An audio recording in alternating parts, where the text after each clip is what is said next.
Good evening and welcome to the Business Day. I'm Andrea Chisholm. Tropical Battery is reporting increased profit of $121.35 million in its third quarter ended June 2024.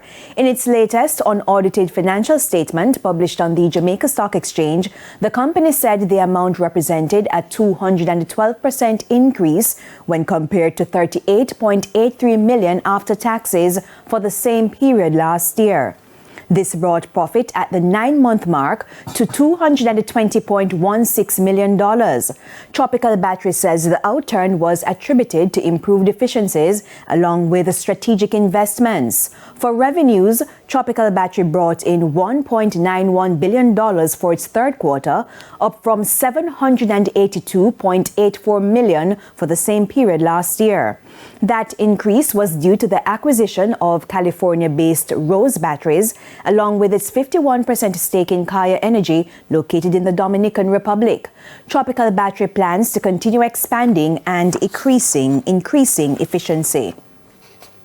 Foreign exchange trading ended today with banks and cambios selling the American dollar for an average $158.12. The Canadian dollar is being sold for $115.30.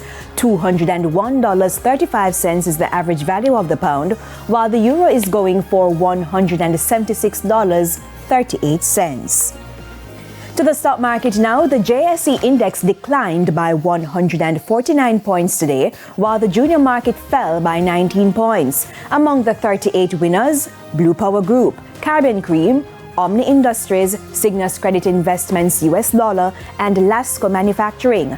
The 48 losers include Cygnus Real Estate Financial, Express Catering, First Rock Real Estate Investments US dollar, Epley Carbon Property Fund SCC, and Jamaican Teas. 22 stocks traded firm. And that's it for the Business Day. I'm Andrea Chisholm. Good evening.